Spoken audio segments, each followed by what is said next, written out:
Mister Kaushik Reddy నోరు అదుపులో పెట్టుకో.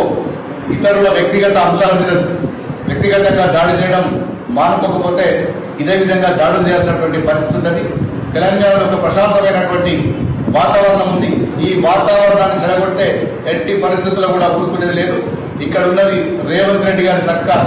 శాంతి భద్రతల పట్ల నిఘాతం కలిగితే ఎట్టి పరిస్థితుల్లో కూడా ఊరుకునేది లేదు. నువ్వు ఎన్నోసార్లు మీరు మీ నాయకులు ముఖ్యమంత్రి రేవంత్ రెడ్డి గారి మీద, అధికారుల మీద, కేంద్ర మంత్రుల మీద ఇష్టానుసారం మాట్లాడేందుకు ఇప్పటిదాకా నడిచింది, ఇప్పటిదాకా నడవదు, ఇక్కడ నుంచి నడవదని చెప్తున్నా. ఇప్పటికైనా మీరు ఒళ్ళు దగ్గర పెట్టుకొని మాట్లాడండి. మీరు మీ కేటీఆర్ కావచ్చు, హరీష్ రావు కావచ్చు, ఎవరైనా ఒళ్ళు దగ్గర పెట్టుకొని మాట్లాడండి. మా సహనానికి ఓపిక, మా సహనానికి ఇంకా పరీక్ష పెట్టే ప్రయత్నం చేయదు. ఇక్కడ నుంచి మీరు పిచ్చి పిచ్చి కూతరు, కారు కూతరు మారకపోతే, వ్యక్తిగతంగా దాడులు కనుక మీరు మారకపోతే ఎక్కడ దొరికితే అక్కడ మిమ్మల్ని దాడులు చేసేటువంటి పరిస్థితి. ఇప్పటికైనా బుద్ధి తెచ్చుకో. ఇదొక కలిసిందండి, నీకు ఒక పునర్జన్మకు ఇక్కడ కరీంనగర్ లా ఇప్పటికే కనీసం కొట్టకుండా వదిలేసిండ్రు. ఇక్కడ నుంచి నోరు అదుపులో పెట్టకపోతే ఎక్కడ దొరికితే అక్కడ అందరూ కూడా, ప్రజలందరూ కూడా తిరగబడి కొట్టాల్సి వస్తుంది మిమ్మల్ని, మీ పార్టీ నాయకుల్ని. రాజకీయాల ఉందాగా ఉండాలి, ఒక ముందంతరంగా ఉండాలి, మంచి భాష మాట్లాడాలి. అదంతా పోయి ఇష్టం. బండి గారిది లేదా? సంజయ్ గారిది ఉందా?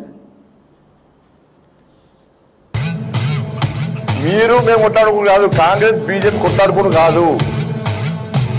ఇప్పుడు అక్కడక్కడ కొంచెం కొంచెం ఉన్న బీఆర్ఎస్ పార్టీ ఆయన బొంద పెట్టాలి ఫస్ట్. అదొక పాయింట్. మీరు మేము కొట్లాడుకుని కాదు, కాంగ్రెస్. కేంద్ర మంత్రివర్యులు ఏం చెప్తున్నారు? బీజేపీ కాంగ్రెస్ కొట్లాడుకుంటూ కాదు, బీఆర్ఎస్ పార్టీని పొందబెట్టాలి, ముందు ఆ పని చూద్దాం అంటున్నారు. ఒక ఎమ్మెల్యే గారు ఏమంటున్నారు? దాడి చేస్తాము, మీరు మాట్లాడిన మాటలకు దాడి చేస్తాం అంటున్నారు. మరి ముఖ్యమంత్రి గారు మాట్లాడిన మాటలకు గత 2 సంవత్సరాలు ముఖ్యమంత్రి గారు ఎన్ని మాటలు మాట్లాడారు? ఆ మాటలకు ఎన్నిసార్లు దాడి చేయాలి అట్లంటే? కానీ మా సంస్కృతి అది కాదు. మాటలు మాట్లాడుతున్నప్పుడు ఒళ్ళు దగ్గర పెట్టుకొని మాట్లాడండి అంటున్నారు గౌరవ శాసనసభ్యులు. ఎస్, అందరం అదే చేద్దాం. ఒళ్ళు దగ్గర పెట్టుకొని మాట్లాడమే నేర్చుకుందాం మనం. ఎందుకంటే ఈరోజు మాట్లాడుతూ బండి సంజయ్ గారు గౌరవ మంత్రివర్యులు రాష్ట్ర ప్రభుత్వానికి ఇలా జరిగిందని గట్టిగా అధికారులను పిలిచి మందలించాల్సింది పోయి, మనిద్దరం కలిసి కేంద్ర రాష్ట్ర ప్రభుత్వాలు 2 కలిసి బీఆర్ఎస్ పార్టీని పొందబెడదామనే లెవెల్లో మాట్లాడుతున్నారు. ఇదెక్కడ సంస్కృతి? శాంతి భద్రతలు కాపాడాలనా, లేకపోతే ప్రతిపక్షంలో పోలీస్ వాళ్ళకి ఏం డైరెక్షన్ ఇస్తున్నారండి మీరు? సెంట్రల్ గవర్నమెంట్, రాష్ట్ర ప్రభుత్వం 2 కలిసి, సెంట్రల్ హోమ్ మినిస్టర్ గారు బండి సంజయ్ గారు, రాష్ట్ర ప్రభుత్వంలో ఉన్న గౌరవ ముఖ్యమంత్రి గారు ఇద్దరు కలిసి పోలీస్ శాఖకి ఏమిస్తున్నారు మీరు ఆదేశాలు? ప్రతిపక్షంలో ఉన్న వాళ్ళని టైట్ చేయండి, ప్రతిపక్షంలో ఉన్న వాళ్ళను కేసులు పెట్టండి, సోషల్ మీడియాలో ప్రతిపక్షంలో బీఆర్ఎస్ వాళ్ళు ఎవరైనా ఉంటే ఇమీడియట్గా కేసులు పెట్టండి, వాళ్ళని తీసుకొచ్చి స్టేషన్లో కూర్చోబెట్టండి. ఎంత దారుణం అయిపోయిందంటే, చిన్న ఎగ్జాంపుల్ చెప్పాలి ఈ సందర్భంలో. మొన్న ఈ మధ్య వికారాబాద్ వెళ్ళాను నేను. వికారాబాద్ నుండి మా చుట్టాలు చనిపోతే పరిగి జడ్చల్రా వెళ్ళాలి.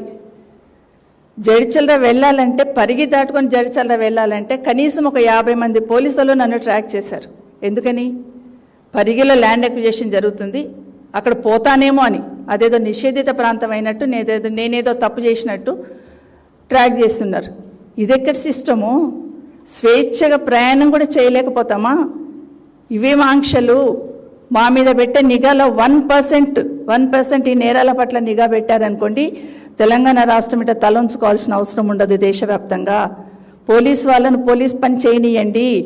రాజకీయ వేధింపులకు, రాజకీయ కక్ష సాధించడానికి మొదటి ప్రాధాన్యత ఇస్తున్నారు. దయచేసి మార్చుకోమని గౌరవ ప్రభుత్వాన్ని, గౌరవ ముఖ్యమంత్రి గారిని, గౌరవ హోంమంత్రి గారిని కూడా కోరుతా ఉన్నాను.